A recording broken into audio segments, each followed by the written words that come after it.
Carlos Alcaraz confesses the big problem after his debacle in Doha. Carlos Alcaraz has left everyone in shock with his latest defeat at the ATP 500 in Doha.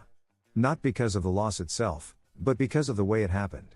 What seemed like a controlled match ended in an inexplicable collapse against Lehecka. And the most worrying part is that this is not new. Alcaraz knows it, his team knows it, and fans are starting to wonder, what is happening to the young tennis star? Is it just a temporary slump, or a more serious issue that threatens his dominance on the tour? Today on Tennis Zone, we take an in-depth look at the Spaniard's situation, his statements after the defeat, and what lies ahead in the coming weeks. The inexplicable defeat in Doha. The Doha tournament was expected to be another great showcase for Alcaraz. He had just won in Rotterdam, his first indoor hardcourt title, and arrived as the top seed, carrying the responsibility of being a leading contender. However, his early matches already raised some red flags. Despite advancing, his game was not entirely convincing. But the final blow came in the quarterfinals against Lehecka. Everything seemed under control. In the third set, he had a break advantage and even a chance to go up by a double break, practically sealing his place in the semifinals. And suddenly, a complete meltdown. 4 consecutive games lost and, with that, his elimination. What happened? Not even Alcaraz himself knows for sure. After the match, he admitted his confusion. "I've talked to my team, to my coach, and honestly, I don't know what I could have done better. Maybe some serves or some points where I didn't play well. Honestly, I don't know. It was a tough feeling."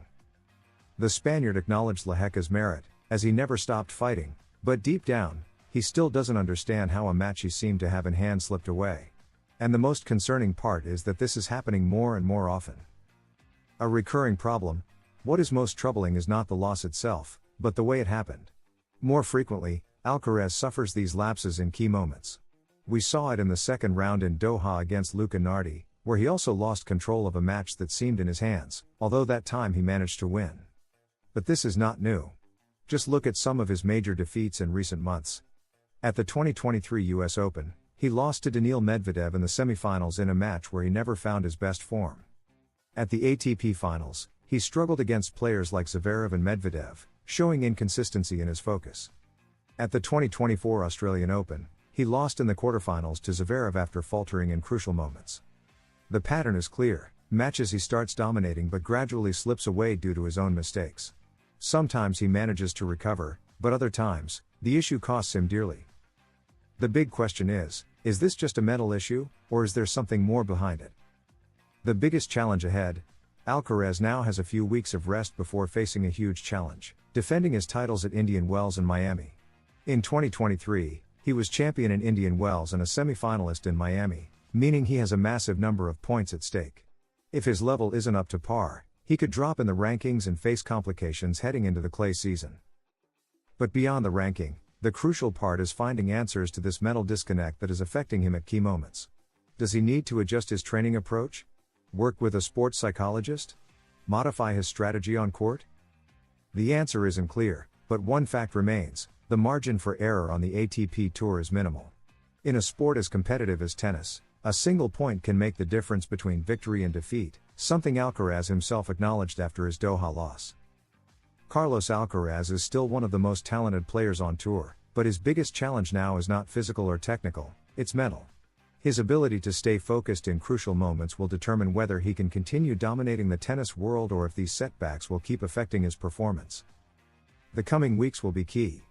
First, an exhibition in Puerto Rico, and then, the defense of Indian Wells and Miami. Can he overcome this issue and come back stronger? Alcaraz, in search of consistency. Carlos Alcaraz's talent is undeniable. He has already shown he can win Grand Slams, dominate the best players in the world, and be a top contender on the tour. However, what he is struggling with is finding the consistency that the greatest players have. His defeat in Doha reflected what his season has been so far: great moments of tennis, but also lapses that have cost him matches. The same thing happened at the US Open 2023, the ATP Finals, and the Australian Open. In Doha, everything indicated he would reach the semi-finals, but within minutes, the match slipped away. Now, the big chance for redemption will come in Indian Wells, where he defends the title and will try to regain his confidence. But in the meantime, he has received news that could be crucial for his motivation. The reinforcement that excites Alcaraz. Carlos Alcaraz has been one of the first to confirm his participation in the 2025 Laver Cup, a tournament that, while not awarding ATP points, has helped him in the past regain momentum and find his best form. But the most important part is that he already knows one of his teammates, Alexander Zverev, the current world number 2. The German, with whom he played doubles in the 2024 edition, has been announced as the second reinforcement for Team Europe, which this year will see a major change with the arrival of Yannick Noah as captain, replacing Bjorn Borg. On the other side, Team World has already confirmed its first 2 players, Taylor Fritz and Ben Shelton, who will seek revenge after last year's loss. Why is the Laver Cup so important for Alcaraz? For many, the Laver Cup is just an exhibition, but for Carlos Alcaraz, it has meant much more. In 2024, after a very inconsistent American tour, this tournament reignited the spark he needed to regain his confidence. He played and lost in doubles with Zverev but then redeemed himself with singles victories and another win in doubles, securing Europe's triumph. After that, his level improved significantly in the Asian swing, where he won the Beijing title after defeating Sinner in the final. Now, in 2025, he hopes history repeats itself, and having Zverev as a teammate could be a great boost. What's next for Alcaraz? Before thinking about the Laver Cup, Alcaraz has much bigger immediate challenges. Indian Wells, March 6 to 17th, defending the title against the world's best. Miami Open, March 20th to 31st, aiming to improve on his 2024 quarterfinal loss to Dimitrov. With the clay season approaching, it will be crucial to see if Alcaraz can find the consistency he has been lacking in recent months. The defeat that could have been avoided. Carlos Alcaraz arrived in Doha full of confidence after his triumph in Rotterdam, where he secured his first indoor hardcourt title. As the top seed and tournament favorite, expectations were high, and many believed he was on track to claim another trophy. His powerful game, agility, and mental strength had been on display throughout the season, and Doha seemed like another opportunity to reinforce his dominance. However, from the very beginning of the tournament, there were signs that things might not be as smooth as anticipated. In his round of 16 match against Luca Nardi, Alcaraz showed flashes of brilliance but also moments of inconsistency. Despite leading comfortably at different stages of the match, he let his advantage slip multiple times, forcing himself into a tougher battle than expected. While he eventually prevailed, his struggles hinted at potential vulnerabilities. The real turning point, however, came in the quarterfinals against Lehecka.